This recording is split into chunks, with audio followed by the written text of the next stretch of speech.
Good morning! Today for Lesson 1, we are going to study commutativity to find known facts of 6 through 9.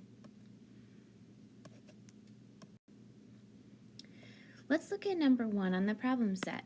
It says to solve and shade in the multiplication facts that you already know.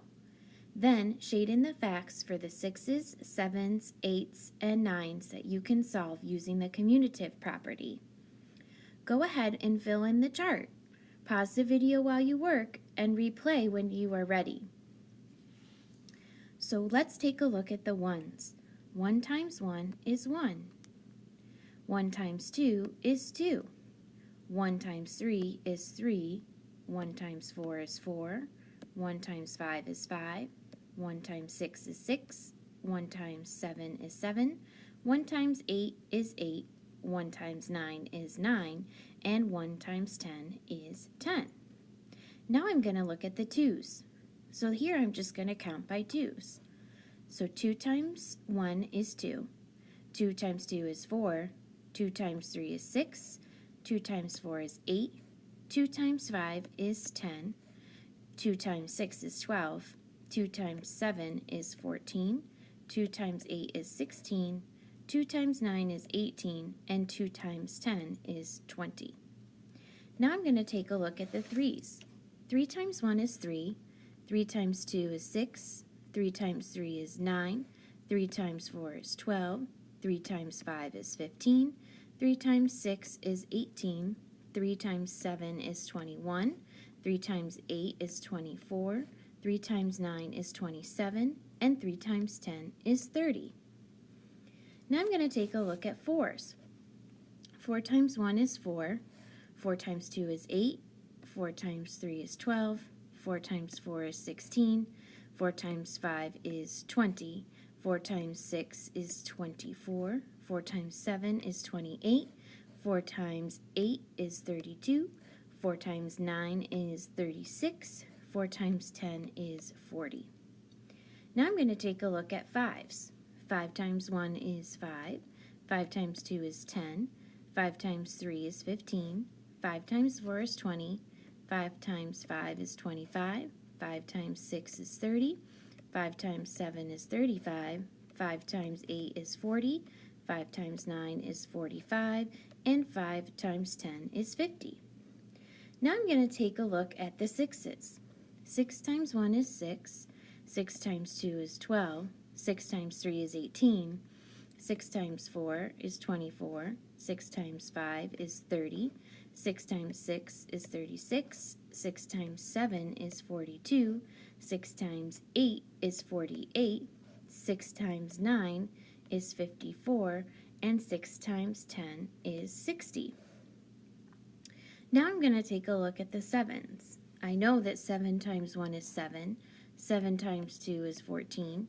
7 times 3 is 21. 7 times 4 is 28. 7 times 5 is 35. 7 times 6 is 42. Now here's where we may not know what the next factors, multiples are. So we can just add 7 to the one where we already written. So 7 times 7 is 49. I remember that because they are a famous football team. 7 times 8 is 56. 7 times 9 is 63. And I know that 7 times 10 is 70. Now I'm going to look at the 8's. 8 times 1 is 8. 8 times 2 is 16. 8 times 3 is 24. 8 times 4 is 32. 8 times 5 is 40. 8 times 6 is 48. 8 times 7, I remember from the other one, is 56. 8 times 8 is 64. 8 times 9 is 72. And I know that 8 times 10 is 80.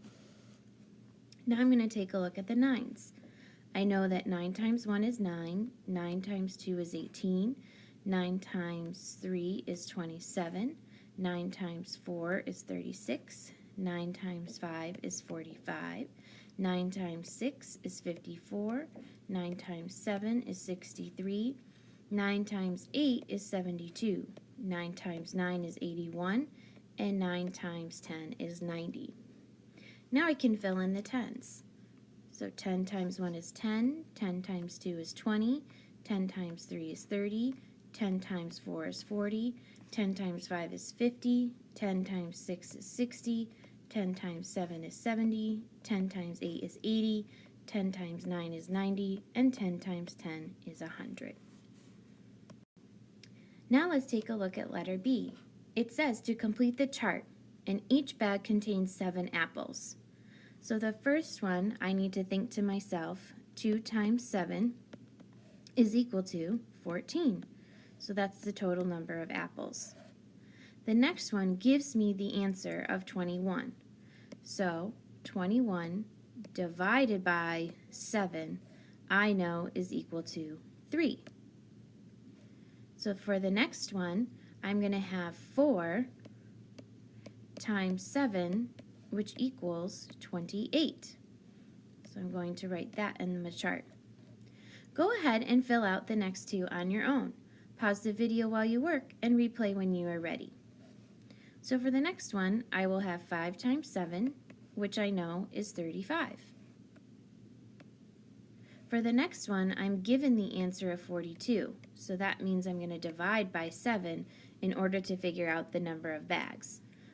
So 42 divided by 7 is equal to 6. Let's look at number 3. It says to complete the equations. So 2 sevens, which would be 2 times 7, is equal to 14. So how many 2's would I need to have to get 14? So I know that I would need 7. Let's look at letter B. 3 times something is equal to something. Here I have 6 3's. So 6 times 3, I know, is 18. So what is 3 times something that's going to give me 18? That answer is going to be 6's. So my answer is 18. Let's look at letter D. 4 times something equals 6 times 4. So the commutative property tells me that it doesn't matter which order that's in, as long as we have the same factors. So which one is missing on this left side that we have on the right side? So the answer would be 6. I know that 4 times 6 is equal to 24. Your assignment is to complete problem set number 2, number 3C, number 3E, and number 3F. Check your work with the answer keys at the front of the room. When you are finished, put the problem set in your take-home folder on the Leave at Home side. Next, grab an exit ticket. Complete it on your own, and don't forget to put your name on it and then turn it into the turn-in tray. Great job today. I'll see you next time.